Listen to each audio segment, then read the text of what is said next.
Hello दोस्तों। आज हम बात करेंगे उधारी टॉपिक पर। और उधारी टॉपिक पर हमने कल भी एक वीडियो बनाई थी। और आज हम इस वीडियो में बात करेंगे कि कोई भी व्यक्ति यदि उधार ले लेता है, चाहे वो कोई भी चीज ले ले या पैसा उधार ले ले, तो वो देता नहीं है। ये तो कन्फर्म है, वो देता नहीं है। 10-5% लोगों की बात अलग है, जो टाइम से और सही नियत से वो पैसा वापस आपका कर देते हैं। लेकिन अधिकतर 80 से 90% लोग ऐसे हैं जो कि उधार दिए हुए पैसों को वापस नहीं देते हैं। तो आज हम इस वीडियो में बात करेंगे कि यदि आप उधार नहीं दे रहे हैं, तो उधार न देने के कौन कौन से कारण हैं जिसकी वजह से आपको उधार नहीं देना चाहिए। उनमें जो सबसे पहला कारण है वो है, चाहे आप किसी को पैसा उधार दे रहे हैं, चाहे आप कोई भी धंधा बिजनेस कर रहे हैं या दुकान कर रहे हैं, कोई भी आप वस्तु उधार दे रहे हैं, कोई भी आप चीज उधार दे रहे हैं, तो उसके कौन कौन से कारण हैं जिनकी वजह से आपको उधार नहीं देनी चाहिए कोई भी चीज। उनमें जो सबसे पहला कारण है वो ये है कि हमारे पास मुनीम नहीं है हिसाब किताब रखने के लिए। यदि आप उधार दोगे, तो यदि आप धंधा कर रहे हैं और आप यदि उधार बांटना शुरू कर दो, तो आप एक दिन में करोड़ों का टर्नओवर कर दोगे। और आपको एक मुनीम लगाना पड़ेगा हिसाब किताब करने के लिए, किस पर कितना उधार है, किस पर कितना उधार है, कब तगादा करना है, क्या करना है। आप एक मुनीम रखना पड़ेगा, तब आप हिसाब किताब लगा पाओगे। और सबसे बड़ी बात यह है कि और आपका जो पैसा है वो रजिस्टर में ही रहेगा, लेकिन आपके हाथ में पैसा एक भी नहीं आएगा। ये बात ध्यान रख लेना। इसके बाद दूसरा कारण है कि लोग बीमार हो जाते हैं। वैसे उसके घर में कोई भी परेशानी नहीं आएगी, लेकिन आपने यदि पैसा दे दिया, उधार दे दिया, कोई भी वस्तु यदि उधार दे दी, तो उसके घर में इतनी परेशानियां पैदा हो जाएंगी कि आपको गिनना मुश्किल हो जाएगा। ये समझ लीजिए, वो आपको इतनी परेशानियां गिना देगा कि मेरा लड़का बीमार है, कि मेरी पत्नी की डिलीवरी होनी है, कि मेरी ये है, मेरा वो है, लेकिन वो आपके पैसे देने की नियत नहीं करेगा। उसके घर में इतनी परेशानियां शुरू हो जाएंगी। क्यों? क्योंकि आपने उधार दे दिया इसलिए। यदि आप उधार नहीं देते तो उसके घर में एक भी परेशानी नहीं थी। तो आपको ये ध्यान रखना है कि आप जब भी उधार देंगे तो ये समझ लो कि आप उसके घर में परेशानियां पैदा कर रहे हैं, इसलिए आप उसको उधार दे रहे हैं। तो आप इस बात से सचेत हो जाइए कि आपको उसके घर में परेशानियां पैदा नहीं करनी है, इसलिए आपको उधार नहीं देना है।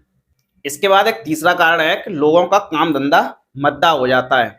वैसे उसका काम तेजी से चलेगा, लेकिन जैसे ही आपने उसको उधार दे दिया तो उसका काम ठप हो जाएगा, उसका काम बिल्कुल मद्दा हो जाएगा। क्यों? क्योंकि आपने उधार दे दिया, आपने बहुत बड़ी गलती कर दी।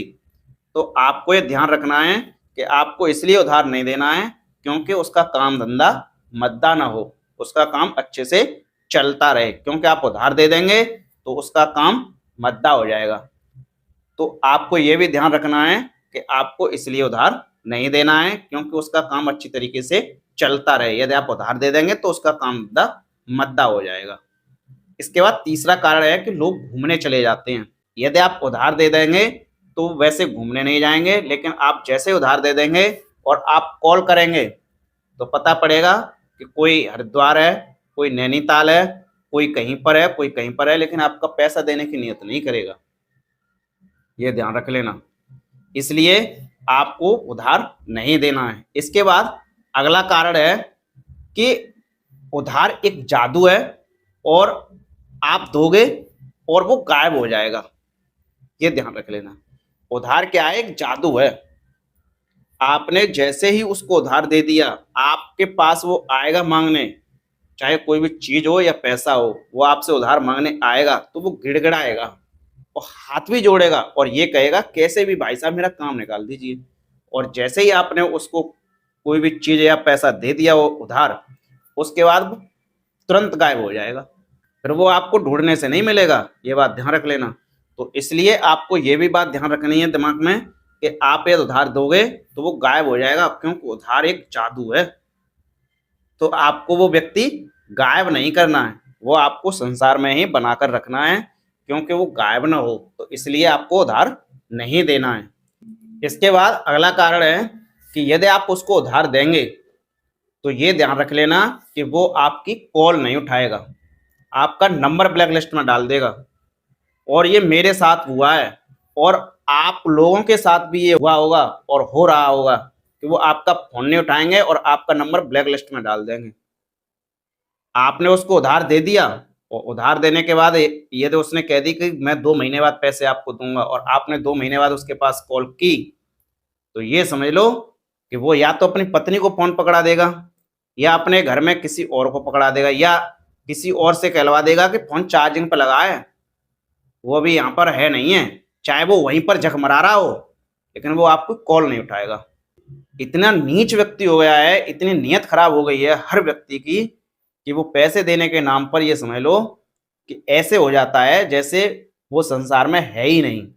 चलो मान लीजिए आपने कॉल की, उसने कॉल नहीं उठा पाई, कोई भी काम है नहीं उठा पाई, तो बैक कॉल भी तो कर सकता है वो, लेकिन वो तो आपका नंबर ही ब्लैक लिस्ट में डाल देगा। और आप यदि कॉल करोगे तो उसकी पत्नी वो समझा देगा कि ऐसे ऐसे उसकी कॉल आ रही है, और उससे ये कह दे कि मैं यहाँ पर है नहीं हूँ। और जब उसकी पत्नी बात करेगी तो आपसे उल्टी बात करेगी, ये ध्यान रख लेना, क्योंकि आपने बहुत बड़ी गलती कर दी उधार देकर। उसके घर में जो भी परेशानी थी उसका आपने काम बना दिया, तो उसने आपने बहुत बड़ी गलती कर दी उसको उधार देकर, आपने उसके घर में काम बना दिया, तो फिर तो वो उल्टी बात करेंगे ही, क्योंकि कलयुग चल रहा है। इसके बाद अगला कारण है कि यदि आप उधार देंगे तो आप लड़ने के लिए तैयार हो जाओ, ये ध्यान रख लेना। चाहे रिश्तेदार हो, चाहे दोस्त हो, चाहे कोई भी हो, यदि आपने पैसा या कोई भी चीज उधार दे दी तो समझ लीजिए कि आप लड़ने के लिए तैयार हो जाओ। आप जब भी उस पर पैसा मांगोगे तो वो आपसे लड़ेगा, क्योंकि आपने उधार देकर उसके घर में काम बना दिया, आपने उसके घर में बहुत बड़ी गलती कर दी उधार देकर, तो वो आपसे लड़ेगा उल्टा। आप धंधा कर रहे हो या बिजनेस कर रहे हो तो आप गुंडे तो हो नहीं, तो आप लड़ोगे उससे। आप तो भाई धंधे वाले आप व्यक्ति हो, तो आप तो शांत पूर्वक रहोगे ना, लेकिन वो आपसे लड़ने के लिए तैयार हो जाएगा, क्योंकि उसका कुछ तो जा नहीं रहा है, क्योंकि लड़के पैसा पट जाएगा। और मेरे पास ऐसे सैकड़ों उदाहरण हैं, सैकड़ों उदाहरण हैं, ये समझ लो।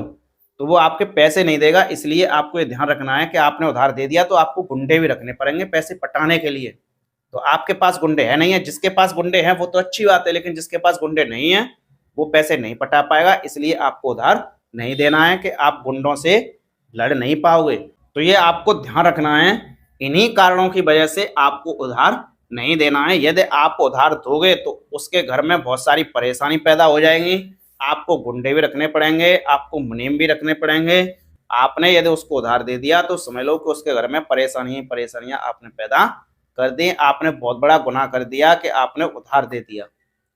तो आपको ये ध्यान रखना है कि उधारी पर बहुत कंट्रोल करना है, चाहे आप धंधा कर रहे हैं, चाहे बिजनेस कर रहे हैं, चाहे आप किसी को पैसा उधार दे रहे हैं, चाहे वो रिश्तेदार हो, चाहे दोस्त हो, कोई भी हो, आपको उधारी से बचना है। मेरे सामने बहुत लोग ऐसे आते हैं कि वो ये कहते हैं कि मैंने अपने रिश्तेदारों को इतने रुपए उधार दे दिए और उनको 20 साल हो गए या 15 साल हो गए या 10 साल हो गए और उनसे रिश्ता भी खराब हो गया। ये समझ लो, आपने उधार दे दिया तो आपका पैसा भी गया और आपका रिश्ता भी खत्म हो गया, प्लस आप बुरे और बन गए। क्यों? क्योंकि आपने उधार दे दिया। कुछ लोग अच्छे हैं, बढ़िया हैं, 10-5% बढ़िया हैं, अच्छे हैं, जो ईमानदारी से रह रहे हैं, वो ईमानदारी से लेन देन कर रहे हैं, उनके साथ आप करिए। लेकिन जो कमीन लोग हैं, घटिया लोग हैं, जिनके सालों की नीयत खराब है, उनके साथ ये नहीं करना, उनसे उधारी से बचना है। आगे भी हम ऐसी वीडियो बनाते रहेंगे। मिलते हैं अगली नेक्स्ट वीडियो में, तब तक के लिए जय हिंद, जय भारत।